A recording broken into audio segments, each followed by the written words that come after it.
Assalamualaikum students, welcome back to another lecture. So today's lecture is lecture number 12, that is the difference between solution, colloids and suspension. Board point of view से अगर बात कर ली जाए तो ये very important long question है, very important long question. Okay, और आपकी अगर 9th क्लास की अपडेटेड बुक की बात की जाए तो 9th क्लास की अपडेटेड बुक में इस लॉन्ग क्वेश्चन को बहुत ज्यादा मिक्स लिखा गया. ठीक है, let me show you. Here is your topic solution, colloidal solution and suspension. As you can see कि ये पैराग्राफ की फॉर्म में लिखा गया, इसके पॉइंट्स को बहुत अच्छे से मेंशन नहीं किया गया. सो जो पॉइंट्स यहाँ पे पैराग्राफ की फॉर्म में डिस्कस किए गए हैं हम वो हेडिंग्स के साथ यहाँ पर डिस्कस करेंगे. सो आप लोगों ने मेरे साथ यहाँ पे अच्छे से नोट डाउन भी करना है और अंडरस्टैंडिंग भी साथ साथ बहुत अच्छी रखनी है. ओके, लास्ट वीडियोस अगर अभी तक आप लोगों ने नहीं देखी जिसमें मैंने सोल्यूशन, कोलाइड्स और सस्पेंशन के आपको एक्सपेरिमेंटली सोल्यूशन प्रिपेयर करके दिखाए हैं, तो मैं ऊपर आई बटन पे उनका लिंक अटैच कर दूंगी. आपने जाना है, उनको एक बार देखना है और वो देखने के बाद अगर आप यहाँ पे वापस आते हैं तो आई एम श्योर आपको बहुत अच्छी अंडरस्टैंडिंग होगी. ओके, सोल्यूशन की अगर बात की जाए तो सोल्यूशन में स्टूडेंट्स दो चीज़ें होती हैं, सोल्यूट प्लस सॉल्वेंट, और ये मिलके क्या बनाती हैं, एक सोल्यूशन. सोल्यूट वो होता है जो आप स्मॉल क्वांटिटी में लेते हैं एंड सॉल्वेंट वो होता है जो आप लार्ज क्वांटिटी में लेते हैं. ठीक है, like in your salt solution, आप यहाँ पे वाटर में सॉल्ट ऐड कर रहे हैं, so you prepare your salt solution. Salt is the solute and solvent is the water. Okay, अगर बात कर लीजिए मिक्सचर पे तो आप अपने सोल्यूशन को भी मिक्सचर कह सकते हैं, क्योंकि मिक्सचर क्या था, दो या दो से ज्यादा चीजें आपस में मिक्स होती थी. ठीक है, तो क्या बनाती थी, मिक्सचर. तो हम सॉल्यूशन को भी एक मिक्सचर कह सकते हैं, लेकिन इस मिक्सचर के अंदर जो सोल्यूट और सॉल्वेंट आपस में मिक्स हो रहे हैं तो वो एक होमोजेनाइज्ड फॉर्म बना रहे हैं. क्या बना रहे हैं, होमोजेनाइज्ड. होमोजेनाइज्ड फॉर्म स्टूडेंट्स कहते हैं जिनमें उनकी जो कॉम्पोजिशन है वो क्या रहती है, सेम रहती है. ठीक है, एक जैसी. होमो मीन्स एक जैसी. चलें जी, अब डेफिनेशन नोट डाउन करते हैं. Okay, solution is a mixture which is formed by the complete dissolution. dissolution मतलब डिसॉल्व होना. dissolution of solute in solvent. वो कहता है कि इसमें क्या होता है कि जो सोल्यूट है वो सॉल्वेंट के अंदर कंप्लीटली डिसॉल्व होता है. क्या होता है, कंप्लीट, पूरी तरह से. अगर आप सॉल्ट को पानी के अंदर डिसॉल्व करना चाहें तो आपका सोल्यूट पानी के अंदर पूरी तरह से डिसॉल्व हो जाता है. सोल्यूट क्या है, मतलब सॉल्ट, तो वो आपका सॉल्ट पानी में पूरी तरह से हल हो जाता है. मतलब क्या है कि कंप्लीट, मुकम्मल हल हो जाना. ओके, एक और डेफिनेशन अगर लिखते हैं,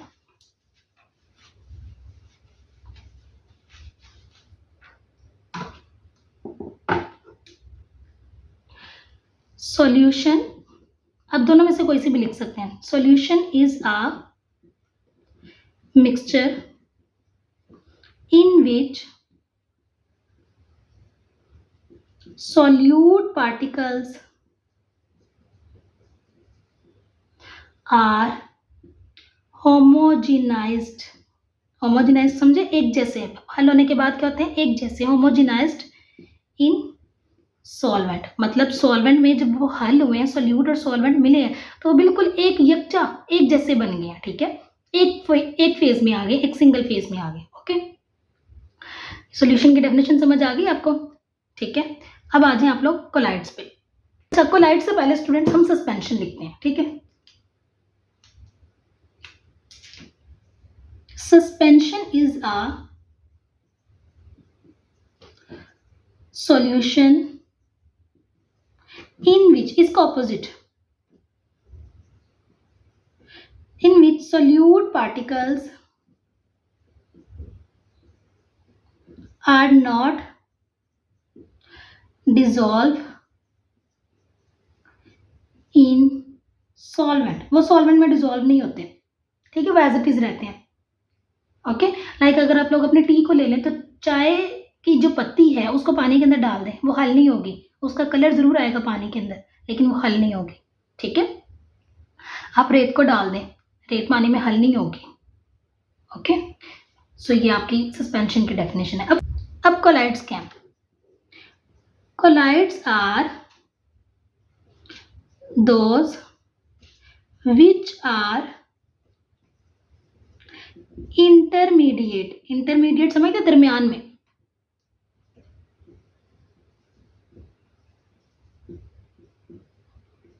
to those of solution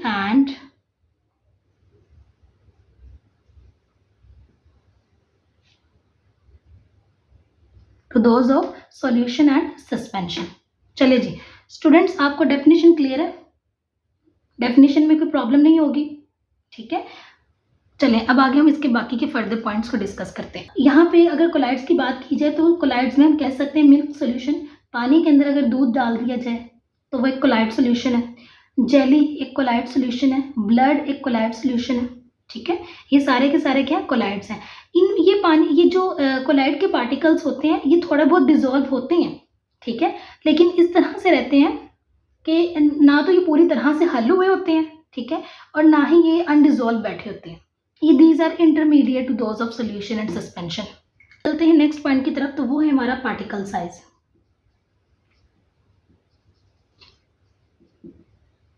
particle size की बात की जाए तो पार्टिकल्स क्या हैं? Are too small in size, बहुत छोटे होते हैं। अगर सस्पेंशन की बात कर ली जाए तो आर टू लार्ज, बहुत बड़े होते हैं, ठीक है। Are not too small nor too large, ना तो बहुत ज़्यादा बड़े होते हैं और ना ही बहुत ज़्यादा छोटे होते हैं। अब सेकंड पॉइंट की बात की जाए तो अगर देखें ना सस्पेंशन में अगर रेत के पार्टिकल्स हैं तो वो आपको पानी के अंदर पड़े हुए नजर आते हैं, तो तमाम पार्टिकल्स जो आप देख सकते हैं तो वो लार्ज हैं साइज में, ठीक है। अब वो पार्टिकल्स जो आप देख ही नहीं सकते, सॉल्ट को अगर आपने पानी में डाला तो आपको सॉल्ट के पार्टिकल्स नजर आ रहे हैं? नो, ठीक है। अब कोलाइड्स की बात कर ली जाए तो कोलाइड्स के पार्टिकल्स इनके इंटरमीडिएट होते हैं। अगर दूध के पार्टिकल्स देखे जाएं पानी के अंदर तो दूध ना तो इतने छोटे पार्टिकल्स हैं, ठीक है, आपको पता चल रहा है कि भाई दूध है, ठीक है, लेकिन इतने बड़े नहीं है कि हमें दूध के पार्टिकल्स वहां पे नजर आए। ओके जी स्टूडेंट्स, क्लियर है? अच्छा, अब अगर ये पार्टिकल्स छोटे हैं बड़े हैं कैसे हैं, तो हम देखें कि ये क्या आम आंख से नजर आते हैं? Necked I.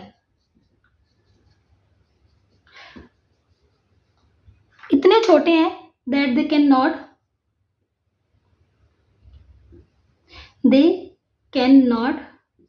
B seen with naked eye, ठीक है, can not be seen with naked eye. अगर इतने बड़े हैं दे कैन बी सीन, आम आंख से नजर आ सकते हैं,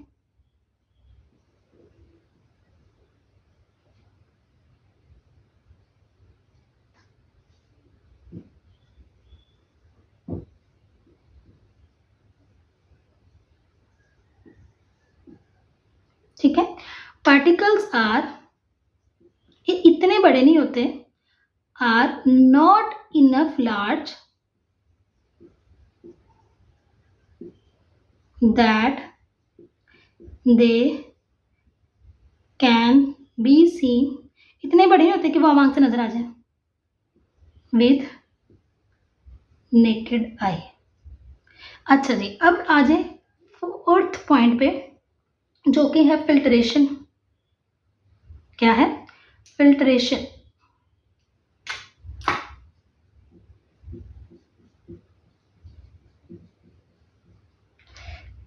अब इतने छोटे होते हैं कि ये फिल्टर पेपर से गुजर जाते हैं। अगर मैं फिल्टर पेपर की अगर आपको थोड़ा सा इसकी इंस्ट्रूमेंटेशन बना के दिखाऊं।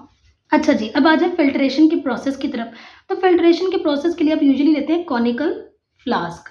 इस तरह से कॉनिकल फ्लास्क होगी, राउंड थोड़े से, ठीक है। उसके ऊपर आप एक फनल रख देते हैं, ठीक है। फनल यूं होती है, आप इसको उल्टा रखते हैं, इन्वर्टेड रखते हैं। फनल के यहाँ पे फिल्टर पेपर रखा जाता है। फिल्टर पेपर के ऊपर से आप अपना कोई सा भी सोल्यूशन, वो सोल्यूशन है, कोलाइड्स है या सस्पेंशन है, वो पोर करते हैं। अब सोल्यूशन के पार्टिकल्स तो इतने छोटे होते हैं वो यहाँ ऊपर फिल्टर पेपर पे रह जाते। अब सोल्यूशन के पार्टिकल्स तो इतने छोटे होते हैं कि वो यहाँ से फिल्टर पेपर से गुजर जाते हैं और नीचे आ जाते हैं। जबकि सस्पेंशन के पार्टिकल्स इतने बड़े होते हैं कि वो यहीं पे रह जाते हैं, जैसे कि मक्खन के केस में लस्सी नीचे आ जाती है, मक्खन ऊपर कलेक्ट हो जाता है, लेकिन कोलाइड के पार्टिकल्स भी नीचे एज इट इज आ जाते हैं। ठीक है, क्योंकि वो ना तो इतने बड़े नहीं है कि वो ऊपर रहें।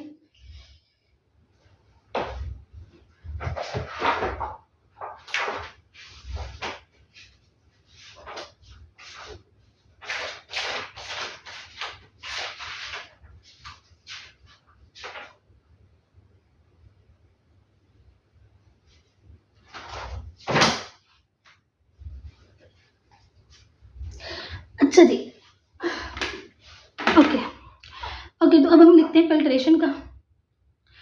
स्मॉल है, सो दैट्स व्हाई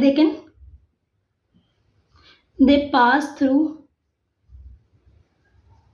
हम रेस करके थोड़ा सा इसको सही से एडजस्ट करके लिख लेते हैं। आ जाए फिल्ट्रेशन पे।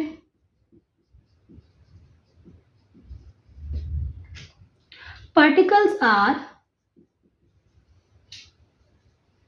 too small that they pass through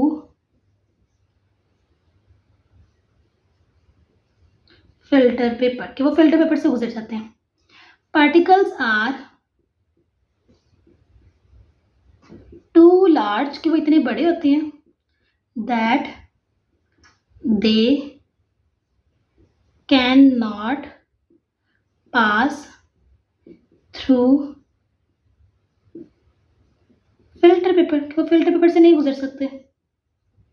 अब वो कहता है कि particles are not enough large और not enough small.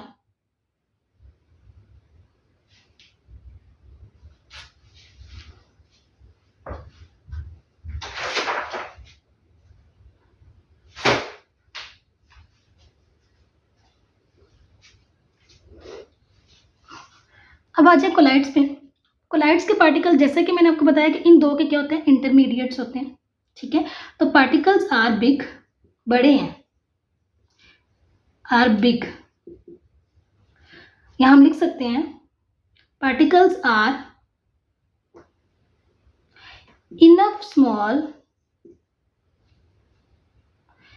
Particles are small enough, इतने छोटे हैं, that they can pass through filter paper, कि वो इतने छोटे हैं, बहुत छोटे नहीं लेकिन इतने छोटे हैं कि वो फिल्टर पेपर से गुजर सकते हैं। ठीक है, अब आ जाए इसका एक most important point, Tyndall effect.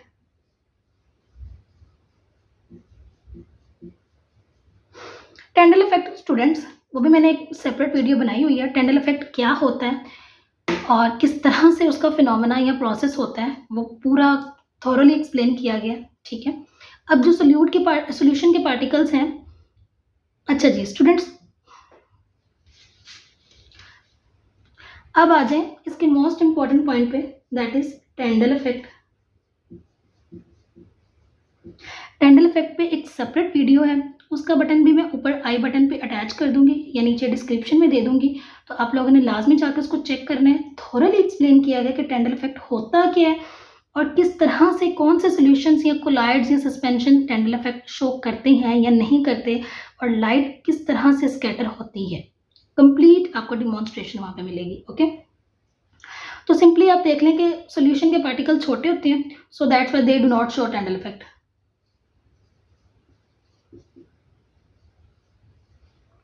इसके बड़े होते हैं, सो वहां पे क्या हो जाता है, लाइट इज ब्लॉक्ड। लाइट क्या होती है, ब्लॉक हो जाती है। अब कोलाइड्स के पार्टिकल्स क्या कहते हैं, दे स्कैटर द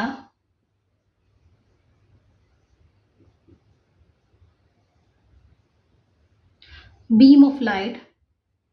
ये लाइट की बीम को क्या करते हैं, स्कैटर करते हैं। दस शोज, आगे आप लोगों ने लिख लेना है, टेंडल इफेक्ट। क्या करते हैं, दस शोज टेंडल इफेक्ट। ओके, एग्जांपल्स में बात करें तो सॉल्यूशन में मैंने पढ़ा सॉल्ट सॉल्यूशन, हम इसमें कोई से भी लिख सकते हैं। ग्लूकोज सोल्यूशन मतलब शुगर सोल्यूशन। कोलाइड्स में अगर बात कर ली जाए तो मिल्क, ब्लड, जेली, इंक, ये सारे के सारे क्या हैं, कोलाइड्स हैं, कोलाइडल सोल्यूशन है। सस्पेंशन की बात करें, sand in water, T in water, चाय पानी में, चॉक इन वाटर, चॉक को पानी में डाल लें जिसको मिल्क ऑफ मैग्नीशिया भी कहते हैं। ठीक है, तो ये सारी आपके पास एग्जांपल्स हैं। सॉल्यूशन में आप लोग मजीद जितनी चाहें ऐड कर सकते हैं। ठीक है, तो आप लोगों ने करनी है। सो आज का लेक्चर यहीं तक था। उम्मीद है कि आप सबको समझ आई होगी। अगर मजीद आपकी क्वेरीज हों तो आप लोगों ने कमेंट बॉक्स में लाजमी पूछना है मुझसे। और तब तक के लिए अल्लाह हाफिज़, टेक केयर।